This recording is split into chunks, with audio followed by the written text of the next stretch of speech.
Well, you used to really be scared here. Johnny. You're still afraid. Stop it now, I mean it. They're coming to get you, Barbara.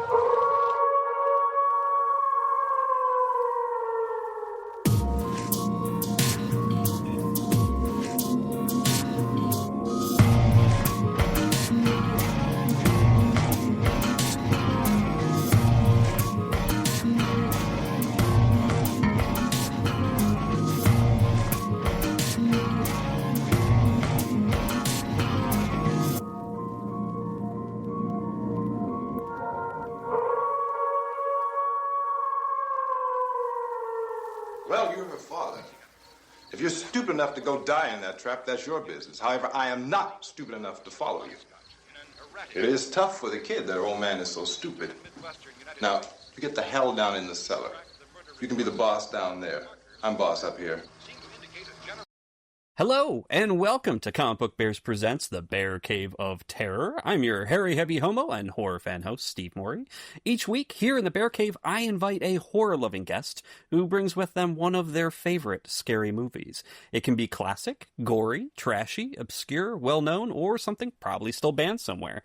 In other words, a thrilling work of cinematic terror that we think you might enjoy. In each episode, we'll dig into the flesh and bone of the film, highlighting our favorite scary moments, as well as stories and details from beyond the screen, all while our guest imparts their deep and possibly concerning love for this week's frightful vision onto you, our dear listener. And this week, I have with me again, Mr. Craig Lance. Craig, welcome back to the Bear Cave of Terror.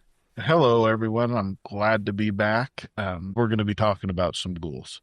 Yes. And part of my history and my love for horror movies comes from my mother. She loved horror movies. In my background, for those of you that haven't seen me talk about this either on my old podcast I used to do or on the Comic Book Bear Star Wars episodes that we do, I grew up in the carnival industry.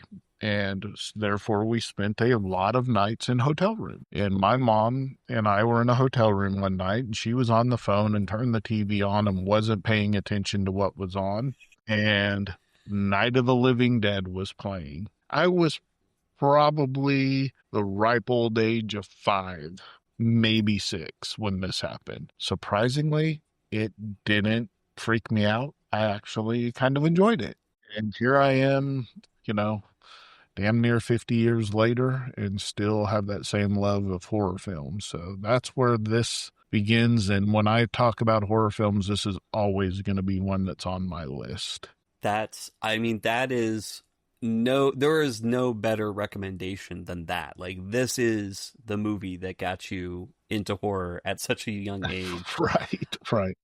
She probably should have been turned into somebody for letting me watch it at that age, but, CPS, hello. You got some kid watching ghoul movies. Yeah.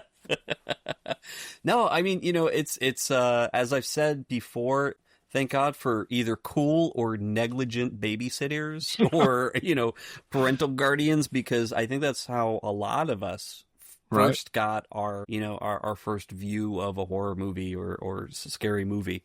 And again, Night of the Living Dead, which we are talking about, the original from 1968. This is one of those classic horror films that not only is pretty scary and would have been really scary at the time, maybe not so much now, we're all jaded, but certainly started a movement. And pretty much every single zombie movie for the past 50 years, 60 years, owes a huge debt to this original film. Night of the Living Dead, directed by George A. Romero.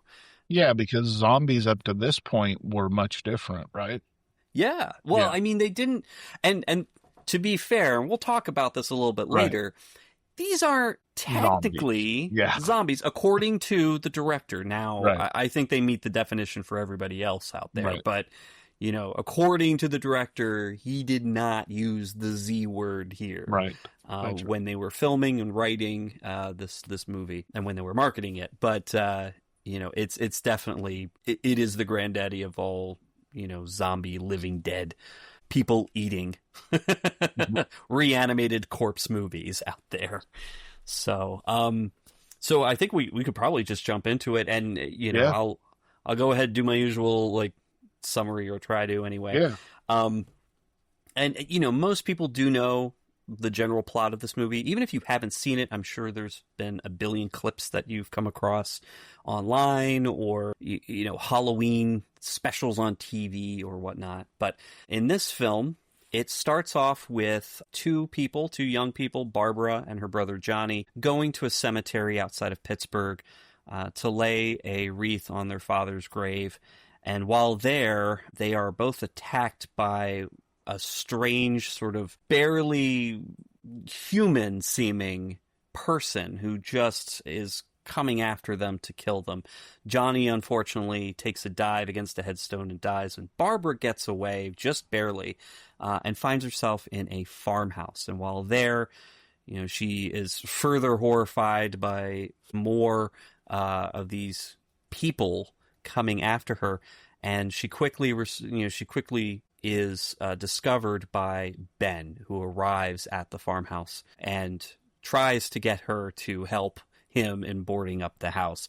She spends most of the rest of the movie more or less catatonic or in some kind of a daze, severely traumatized, to be fair. And also in the house, they discover that there are people downstairs who've been taking refuge. A family of Harry, Helen, and their daughter Karen, who's been bitten by one of these strange people, as well as the young couple, Judy and Tom. And throughout the movie, or throughout that part of the movie, they board themselves in the house, argue quite a bit, and try to figure out a way to get out as they slowly learn more about what's happening outside this farmhouse from news stories on TV. And eventually, Tom and Judy are killed in a horrible truck accident outside, trying to refuel the truck to get away. Karen herself succumbs to whatever illness, dies, and is reanimated, where she then kills both her father and her mother. And poor Barbara is pulled away into a mob of these flesh-eating creatures, by none other by her own, but her own brother. Poor Ben is the only one left alive, and due to some unfortunate circumstances, at the very end of the movie, a local posse shoots and kills him on sight. So this is not a very happy movie. It's not one that anybody really makes it out. It brings me great joy. I don't know. Yeah, I mean, well, enjoyment, definitely. Joy, maybe not so much. But, this is a movie that does away with a final girl. You have a surviving person, but that person doesn't really survive. Although, interestingly enough, he survives the ghouls, right, but does not survive the other humans. Right. And I think that's a big part of what makes this movie so impactful, I think, for anybody who's seen it. Yeah, this movie really hits on a lot of unintentional social commentary, and that's one of the main parts of it. Again, it's 1968. Out of circumstance, you end up with a black lead in this movie. And that's mostly because George Romero and the people that put this movie together, they didn't have any money. They hired friends, they hired family, and, whoever acted the best got the role, and they got a black lead in this. Dwayne Jones plays the lead, and he does a magnificent job. Let's just start there. But it's 1968. And you have Barbara, who's just going, as you said earlier, catatonic, but she's in a major breakdown mode, and he slaps her. 1968, that could have got a black man killed. Yeah, in many parts of the country. In many parts of the country still, it could have got him killed. Now they were in the north, they're in Pittsburgh, so I mean it was a bit safer, but still pretty shocking, I think, for the time. And you're talking about, this is right during the height of the civil rights movement Right. in the late 60s. And, MLK Jr., shortly after this film was finished, was assassinated. Right. So, Right. this is, a pretty tumultuous time. And in addition to that, you've got the Vietnam War as well. And you have the black lead who takes charge over the white man in the room with him, forcefully at times. He's the one with the gun, so he's making the rules. Again, by today's standards, nothing major. By the standards of the time that the movie was made, unfortunately in this country, it was a big deal. Yeah. And then to end it on one of the first surprise endings probably to a horror film ever. Generally in American horror, the good guys win. Even if it's just one person, the good guy wins. In this case, he survives the night to only get shot by an all-white posse. So, again, none of this was intentional, which is, George Romero was very good at putting social commentary in movies. He didn't intentionally do it in this movie. This was his first real movie. He had, I think, made commercials before this, mostly. Episodes of different shows, but... Mr. Rogers' Neighborhood. Mr. Rogers' Neighborhood, that's correct. Not a lot of commonality between Mr. Rogers and Night of the Living Dead. Nothing alike. They had no budget, so to speak. So, like I said, they just hired friends and family. The crew was friends that they had. The actors were mostly friends that they had. There really wasn't. I think the farmhouse was a condemned farmhouse that they used. They rented, knowing full well that they were going to destroy this house. So just, to me, that's always been one thing that stood out to me. And then it was so shocking when I found out that it wasn't intentional. Right. I mean, he did want to talk a little bit about society in this movie, where here's people who are trying to survive. They're trying to, to live in this environment, surrounded by danger, surrounded by people or creatures that are attacking them, and yet they can't get out of their own way. Right. They're constantly arguing, should we go upstairs? Should we be in the basement? Right. Who's in charge? What gives you the right to be in charge? Let's get out of here. No, let's stay. Like, there's no consensus. There's no... Let's see, who's in charge goes back to Clint Eastwood, and when he says, there's two kinds of people in the world, one with a gun and one that digs. I got the gun, you dig. That's essentially what happens in this movie. You're going to listen to me because I've got the power. And, the fact that it was Dwayne Jones who was holding the gun here. It was Dwayne Jones who was holding everything together, or at least trying to. And by far the most put together character in the movie. Maybe the wife. Yeah, the wife also, Marilyn Eastman, who plays Helen Cooper, who also did the makeup apparently, which I thought was pretty cool. Judith O'Dea, who plays Barbara, she spends most of the movie just out of it. She can't help. She can't do anything. She almost regresses. Yeah. And almost, in a way, turns into one of the ghouls outside, except without the flesh-eating part. She just kind of stumbles around from place to place and looks like a zombie and reacts to things, reacts to fire. Helen strikes a match. You can see how Robert Kirkman got The Walking Dead as actually the humans, based upon her as even a model for that. Exactly. And there's a great moment when Ben is trying to reach her. It's kind of early on. He's come in, he started blocking the doors and windows, and he tells her how he got there. And he delivers this monologue so perfectly about watching essentially a diner being surrounded and overtaken by these creatures. It's chilling. And she barely gets out a few words about her and her brother going to the cemetery before she just snaps again. Yeah. That frustration, I think, is part of the tension in this movie. You're just, you want to shake her and you just like snap out of it. You've got to save yourself. You've got to help him. The whole movie, they're looking for a vehicle so they can escape from this farm. Right. And she's got one that's just got a little bit of damage on the side, could easily be driven away. Yeah. They don't have the keys, but surely somebody could get it started. And she doesn't even let him know that till, 15 minutes left in the movie. pretty much, it's- it's at the he's end. catatonic the whole time. And Johnny's got the keys. Johnny's got the keys, Yeah. Well, So, Johnny shows up, and I'm sure he's got the keys in his pocket. well, all they had to do is get them from Johnny. There you go. But yeah, I thought that was pretty just fantastic. The casting choices in this, it works well. Yeah. You get different parts of society represented. You have Right.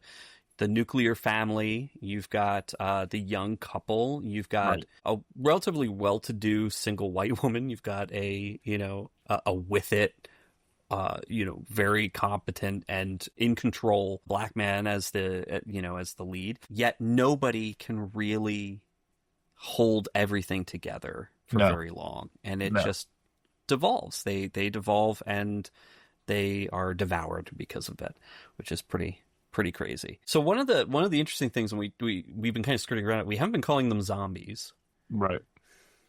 because technically Romero did not think they were zombies. I thought that was a pretty wild thing. Like, he refers to them in interviews and when he was making this film as ghouls or reanimated dead, but never a zombie. Right. And I think you had something, because I think you had seen something that he had said about, like, well, why didn't he think they were zombies? So zombies back in the early days of cinema, and even going back to the history of zombies, were really part of the voodoo culture, and they were brought back. They were reanimated dead, brought back by voodoo magic. Well, this is obviously something different. This is flesh-eating ghouls. I mean, he's not wrong.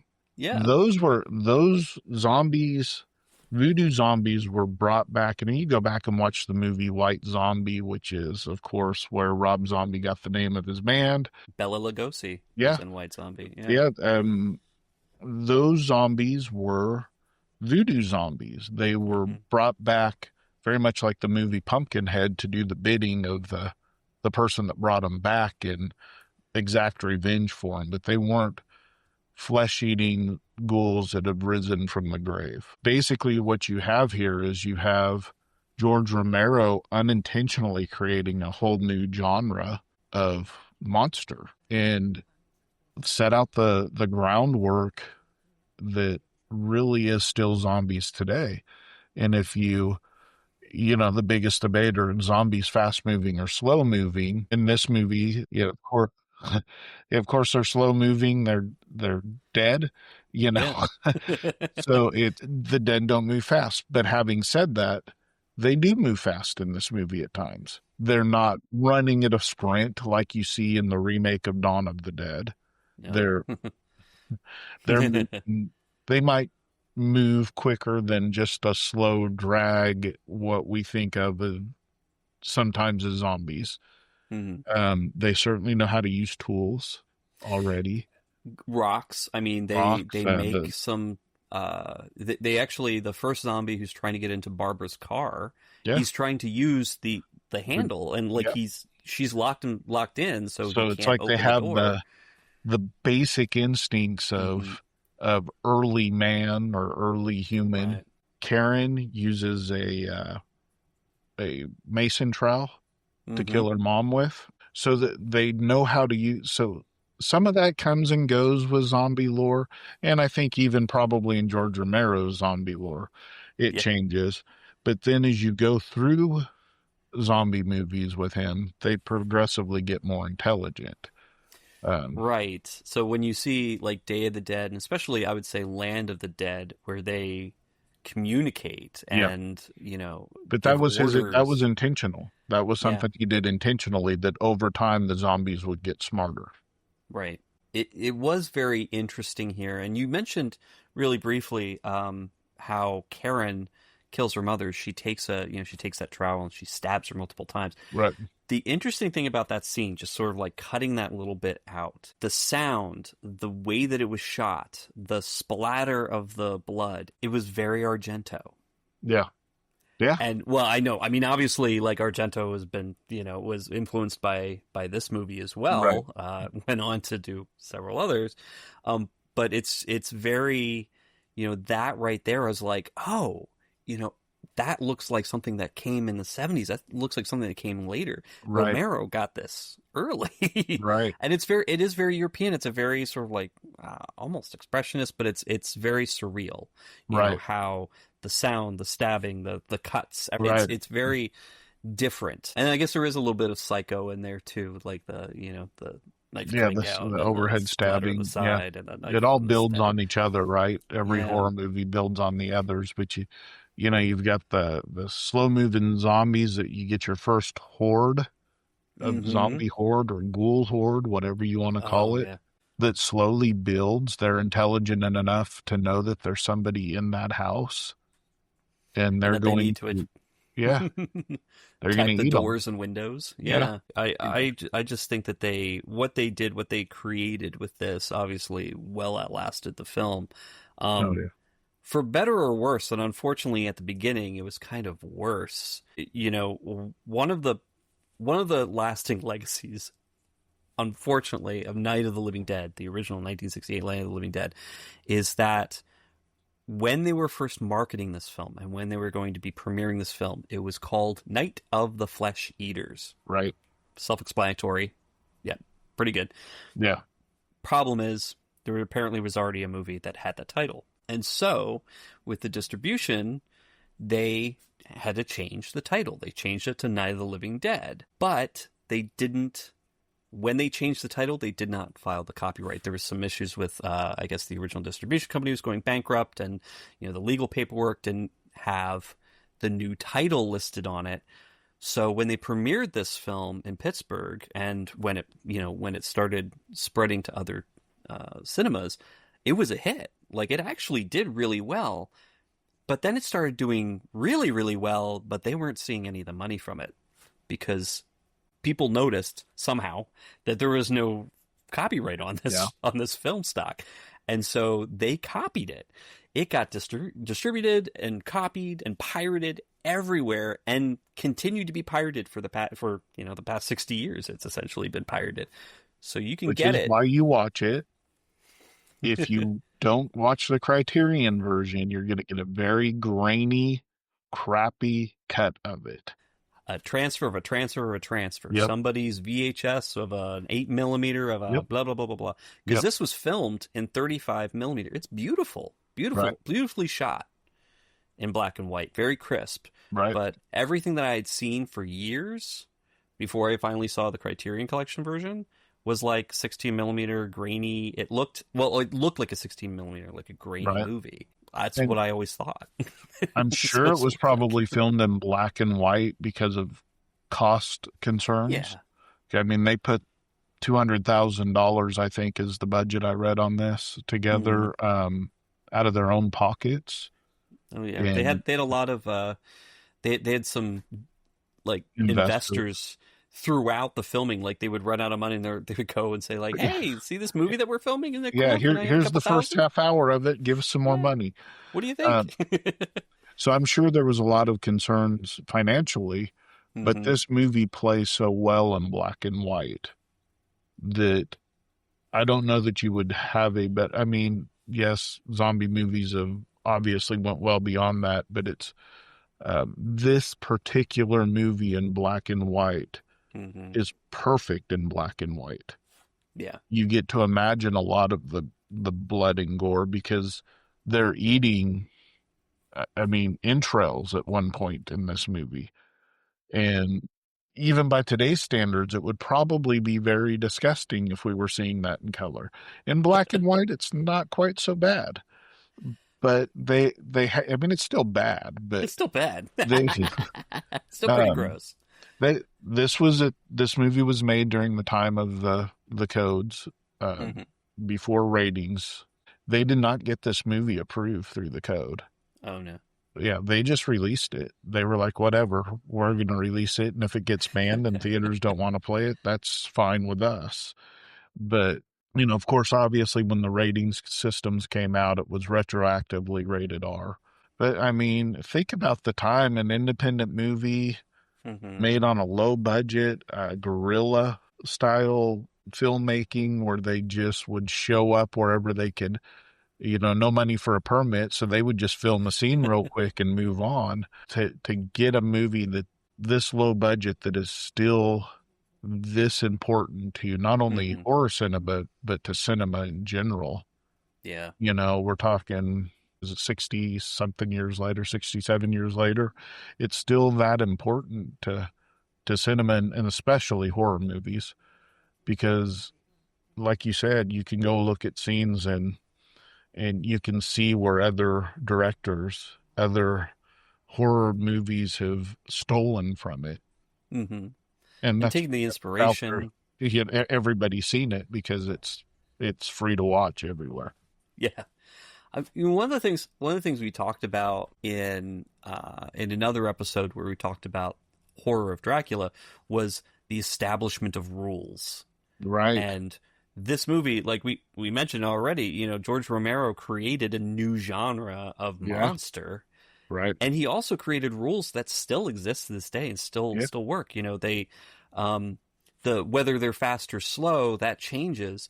Right. But the idea that they eat people, that their bites will pass on the infection and create another dead person, that anybody who's recently died or dies during this situation, they become zombies, and then they have to be killed by destroying the brain. Yep. Those are all here. This is all unique for Night of the Living Dead. And it's still today. Yeah. Every one of those rules still exists today. The only movie franchise that does not adhere to that is the Return of the Living Dead series of films, where you can smash them up as much as you want, but they will never die. They don't die. Destroy the Brain doesn't exist. But that's a different story. And again, it's connected to Night of the Living Dead and to the group of filmmakers. But, that's the only one that kind of says, screw your rules. We're going to make them even worse. Everything else is very much bullet to the brain, destroy it somehow, zombie goes down. Scramble their brain a little bit and they're done. Yep. Because they're basically just running on instinct. Exactly. If it bites you, your time's limited. You got to either lop that limb off or, just say goodbye. And also the usual trope of somebody's been bitten, but nobody says anything about the bite until it's way too late to do anything. Because we know poor little Karen's been injured at the beginning, when they're first introduced. Yeah. But we don't know why she's injured or how she's injured until pretty close to the end when they're like, oh, yeah, one of those things bit her. And you're like, well, we are, but the first people seeing this movie had no idea what that meant. Exactly. They didn't know. The only way you had any idea was you have Ben saying, we don't know what kind of viruses those things carry. There you go. That's your only hint that something bad's going to happen because this girl was bitten. And the other thing this movie does is it establishes a maybe reason why the zombies exist.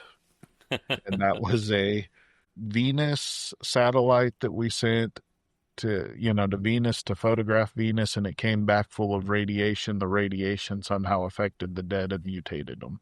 Yeah. That's all we get. And even within this movie itself, it's debated whether that's really the case or not. They're just assuming that. During an interview, because I watched several interviews with Romero for this. One of them, he actually talked about that because it's like, oh, well, you gave the reason for the zombie, for them coming back to life. And he's like, well, there were originally going to be 3. Yeah. But again, we didn't have the money and, we cut the other 2 reasons. Right. So there's supposed to be a lot more ambiguity about like, well, what, it could be this, it could be that, it could be something else. And so the only one they left in was the satellite, but it makes the most sense in the context of the movie. So it's it's like, okay, well, the satellite showed up, they blew it up, the radiation spread, and it's only starting in the eastern seaboard. It hasn't gone that far, but it is starting to in southern Texas. And southern Texas for some reason.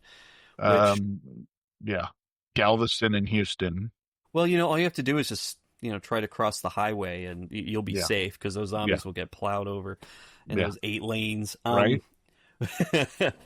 Or just wait for the next hurricane. It's on its way. The flood will take care of all of that. But Yeah, I mean, it's interesting that they would do that. And speaking of the low budget, kind of forcing them to make other choices. One of the plot devices that explains what's going on outside of the house is the TV news. Right. And as they're watching the TV news, there are moments where they cut to reporters on the scene in Washington, reporters on the scene in Western Pennsylvania. Right. And interestingly enough, all of those scenes are shot during the day Right. when this is taking place in the middle of the night. And in fact, when it cuts back to the studio, you see the actual, or at least, movie time. You see the movie Right. time on the wall, and it's the middle of the night. It's 11:30. I think at one point it's like 1:30 in the morning or something. And meanwhile, everybody's trying to just we just need to be able to survive through the middle of the night, 3 a.m. or whatever, something's coming. We can get out then, or we can get to a safe zone, something like that. But of course, every time it flashes back to the reporters talking to the general and scientists in D.C., or the reporter talking to the sheriff and his posse, it's Right. bright, noon, middle of the day. And that Right. makes sense because that's when they could shoot it and Well- not have to worry about all the lights. Right. Right. And also the guerrilla tactics they were using for filming. They were going to film whenever they had a chance to do it. So, And if it just happened to be the middle of the day, oh well, it's going in. there would have been other ways you could get around it, but at the time they probably didn't care. And ultimately it didn't matter because I have watched this movie probably 50 to 100 times in my life. Mhm. And I never even caught that until you brought it up earlier today. So, Yeah.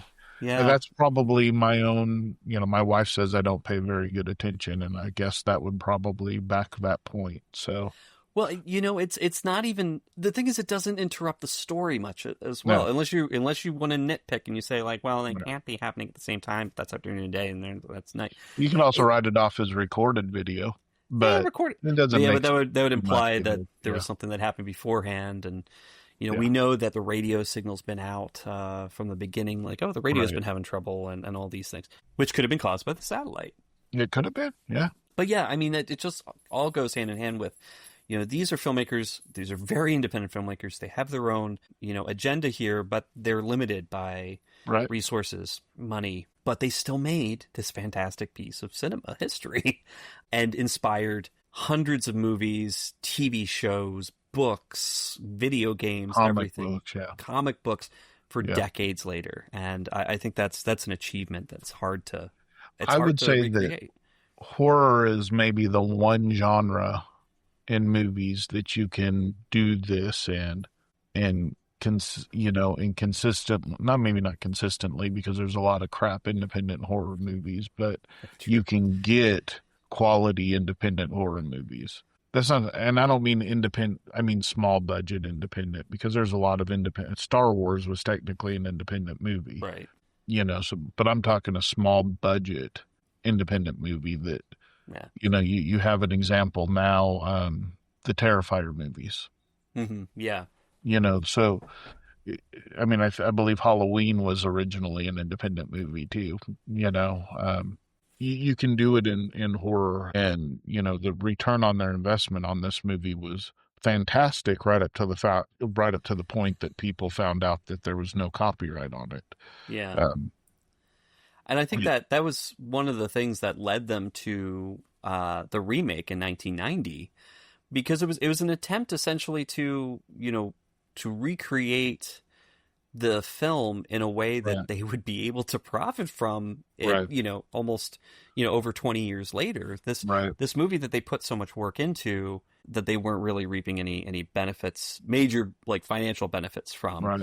And that one was directed by a man that's went on to make his whole life existence revolve around zombies, and that's Tom Savini. Tom Savini, who apparently was supposed to, according to Tom, was supposed to have been involved in the original 1968 film, but he got drafted over to Vietnam and makes sense. became a photographer over there, which is how he actually got the inspiration to become a makeup effects artist. Well, because he was a he was an saw enough actor. horror over there that he was able to recreate it when he came back. So Absolutely. Well, for better or worse, I guess there, because that's, yeah, right. seeing real life horrors is very different from, making fictional horrors, but he was able to take Absolutely. that trauma and replicate it into just surprisingly realistic and very disgusting. Unfortunately, most artists are really good because they've suffered trauma in their life. Right. So. And experienced it firsthand, either for themselves or others. But absolutely, just one of those movies that if you're a horror fan, if you haven't seen it, you should see it. Yeah. I would also ask, if you were a horror fan and hadn't seen it, what the heck are you doing with your life? No, seriously, it's for the cinematic reasons alone, for the historic reasons alone. Everybody should watch this movie if you're a horror fan. I agree. I think, some people might be scared away by the fact that it's 1968. It's, it's black and white. It's not over the top gory if they're looking for over the top gore, or maybe it's a little too gory because of the the Tom and Judy buffet scene, essentially. Yeah. But yeah, I think it's a really good, at least historically, it means a lot to cinema, but also if you're a horror fan, you're going to get something out of this movie. Right. Actually, speaking of, do you have sort of a favorite scary or tense moment from this movie? Yeah, it's probably the scene where they're getting the fuel in the truck and just getting from the farmhouse to the fuel pump, getting away from the zombies to get to the fuel pump, and then the ghouls / zombies are coming towards them while they're trying to get fuel in the truck. Yeah. And of course it leads to rushing, and which leads always to mistakes, which leads to barbecued people, and the tension in that scene is outstanding. I think I would second that as one of probably the most like stress inducing scenes. Right. But also, I would even say, and this is something that, for me personally, is replicated in Dawn of the Dead and Day of the Dead. The first 5 minutes of Night of the Living Dead and those two other movies, the two sequels, to me, set up the tension so perfectly. And this one, when I found out that the music is not original to this film, it's actually, compiled from needle drops from one of the production partners that they have who had a radio studio. But the way that the music is cut together, it's high-pitched strings. I believe there's a theremin in there at the beginning, and it's used so sparsely. As the car is coming around the bend, going up to the cemetery, it's just following the car, but it's not following behind the car like a helicopter shot or a ride along or anything. It's just the camera is stationary, and then the car comes into view and then leaves view. And just in those moments, having a history of like watching horror movies, I'm always expecting something to come into view. Something else, a zombie to come in there, or maybe see a body, or something happens, but it doesn't happen. But it's that constant sort of driving of an increase in stress and tension, and that to me, I so love. Many horror movies try to nowadays. Modern horror spends a lot of time building up to the story. This movie doesn't care about backstory. It's going to get to that later. Yeah. It within, like you said, the first 5 minutes, you could probably walk to Pittsburgh right now, drive to Pittsburgh, walk down to any shopping mall there or any street and say they're coming to get you, Barbara. And you're going to get a response from somebody. Absolutely. Because it's such a part of the Pittsburgh culture. Mm-hmm. But, just Johnny taunting her before they even know that the guy's a ghoul, is iconic enough. And then, they're just playing around, and then the guy, of course, attacks her. It's instantly you're in the middle of a horror movie, and you don't have 20 minutes of build up to get there.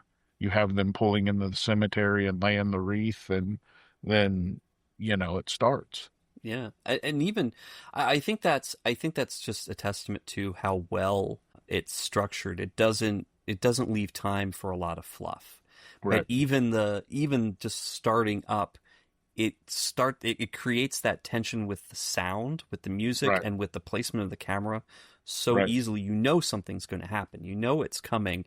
Right. And when it hits you so fast, you don't have a lot of time to sort of get that level of just settling into a potential Right. moment of comfort where you're like, okay, things are okay for now.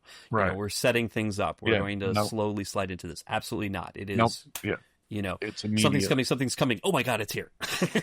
And nowadays, sometimes what you'll have is the opening scene where something happens.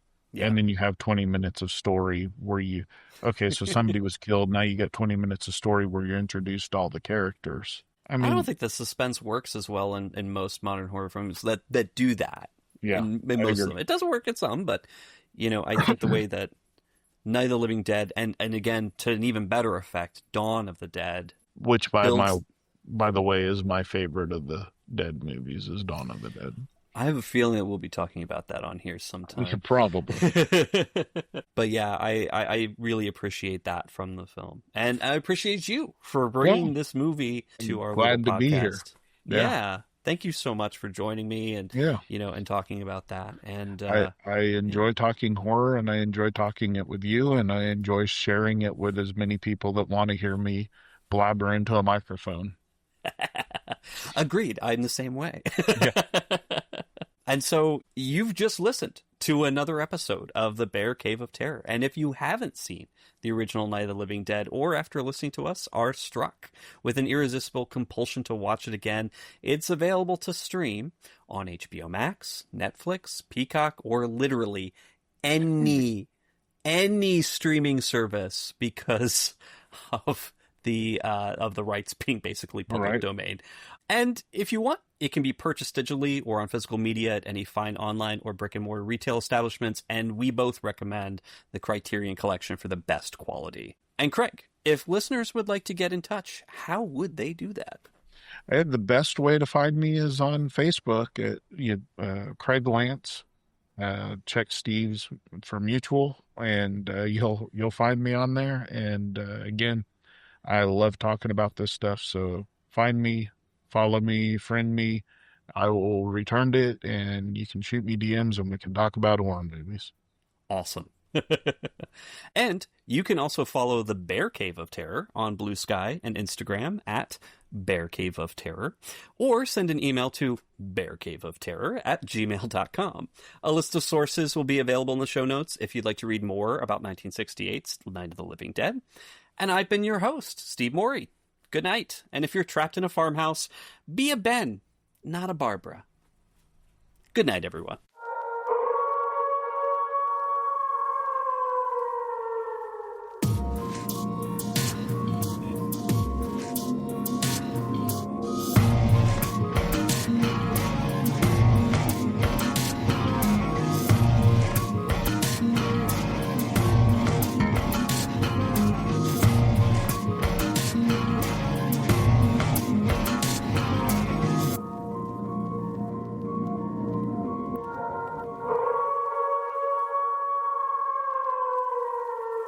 Chief, if I were surrounded by 6 or 8 of these things, would I stand a chance with them? Well, there's no problem. If you had a gun, shoot him in the head. That's a sure way to kill him. If you don't, get yourself a club or a torch. Beat him or burn him. They go up pretty easy.